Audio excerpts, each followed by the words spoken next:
अस्सलाम वालेकुम प्यारे दोस्तों, क्या हाल चाल है। प्यारे दोस्तों, इलेक्ट्रॉनिक्स का जो कोर्स चल रहा है ना, आइए इलेक्ट्रॉनिक्स का काम सीखें, इसके कोर्स की वीडियो नंबर 4 है। दोस्तों आज ना मैं 4-5 ऐसी बुनियादी चीज़ें बताने वाला हूँ इलेक्ट्रॉनिक्स की। चाहे आप नए बंदे हैं या पुराने हैं, आप जो भी मैकेनिक है ना, उसको इस चीज़ों का लाजमी पता होना चाहिए। वैसे तो आम बंदे को भी पता होना चाहिए, लेकिन अगर आप सीख रहे हैं तो आपको तो ये लाजमी पता होना चाहिए। सबसे पहले दोस्तों आपको पता है कि हमारे जो इलेक्ट्रॉनिक्स में सबसे ज़्यादा जो इस्तेमाल करंट होता है वो होता है जनाब 2 किस्म का।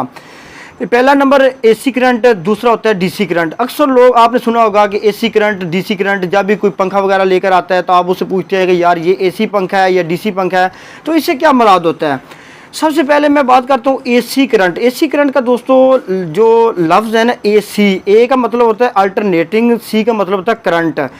ये दोस्तों वो करंट होता है जो कि अक्सर हमारे घरों में हम इस्तेमाल करते हैं, जिसकी जो लिमिट है ना वो 220 वोल्ट चल रही है हमारे घरों में। तो दोस्तों ये एसी करंट होता है जिसमें हम पंखे वगैरह भी चलाते हैं, उसके अलावा फ्रिज वगैरह हम चलाते हैं, ये सारा जो है ना एसी करंट होता है। अच्छा, डीसी करंट का मतलब होता है लफ्ज़ के हिसाब से डी का मतलब होता है डायरेक्ट, सी का मतलब होता है करंट। डीसी करंट से मुराद जो कि हम बैटरी वगैरह से करंट लेते हैं, हमारी जो सोलर प्लेटें होती हैं इनसे करंट लेते हैं। अच्छा दोस्तों, ये आपको पता चल गया कि एसी करंट और डीसी करंट क्या होता है। अच्छा, अब यहाँ पर मैं एक आपको थोड़ा सा आपकी इन्फॉर्मेशन में इजाफा करते जाऊँ कि बहुत सारे दोस्तों का ख्याल है कि जो कि हमारे घरों में करंट इस्तेमाल होता है ना, एसी करंट है, ये ख़तरनाक ज़्यादा होता है डीसी करंट की निस्बत।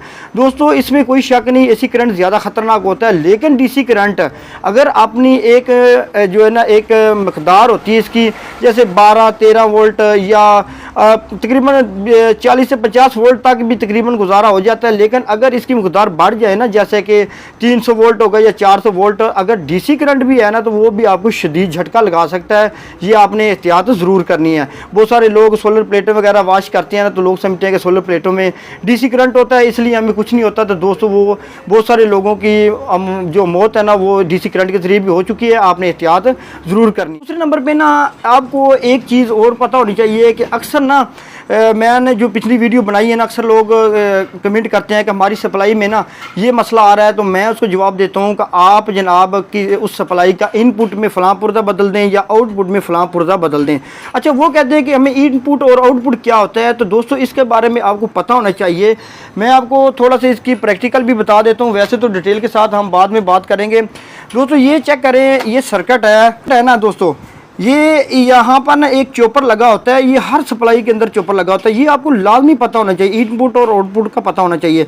ये चॉपर लगा हुआ है ना दोस्तों, ये चॉपर जहाँ से बिजली का करंट हम देते हैं ना, ये दोस्तों इस चॉपर से पहले ये इसका इनपुट वाला हिस्सा है, 2 हिस्से होते हैं हर सर्किट के, और ये जो चॉपर है इसके बाद में जितना भी ये जो हिस्सा है ना ये आउटपुट में शामिल होता है। ये हमारे पास एक सप्लाई पड़ी हुई है, यहाँ पे ये चॉपर लगा हुआ है जहाँ से हम बिजली का करंट देते हैं, ये दोस्तों इसका इनपुट हिस्सा है, और ये चॉपर से आगे हिस्सा छोटा हो या बड़ा हो ये इसका आउटपुट हिस्सा होता है।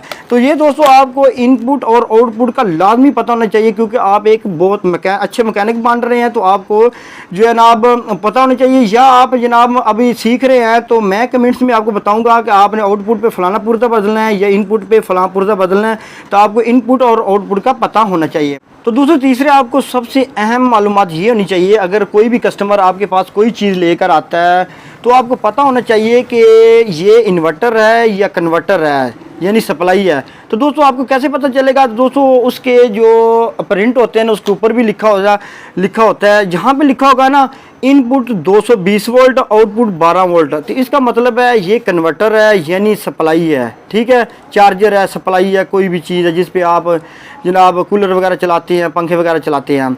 अच्छा, अगर उसके इनपुट में लिखा होगा इनपुट 12 वोल्ट, आउटपुट 220 वोल्ट, इसका मतलब है ये इन्वर्टर है, यानी जो कि 12 वोल्ट को 220 वोल्ट करता है उसको इन्वर्टर कहते हैं, जो 220 वोल्ट को 12 वोल्ट करता है ना उसको कन्वर्टर कहते हैं, जिसे आमतौर पर हम सप्लाई वगैरह भी कह देती हैं। तो दोस्तों उसके अलावा ये जो सर्किट होता है ना, ये सर्किट जहाँ पे कंपोनेंट लगे होते हैं, ये पुर्जे वगैरह लगे हुए हैं, तो इन पुर्जों को आपस में जोड़ने के लिए ना बाकायदा तौर पर एक पूरा डायग्राम बना होता है, सर्किट बना होता है, इसके प्रिंट लगे होते हैं।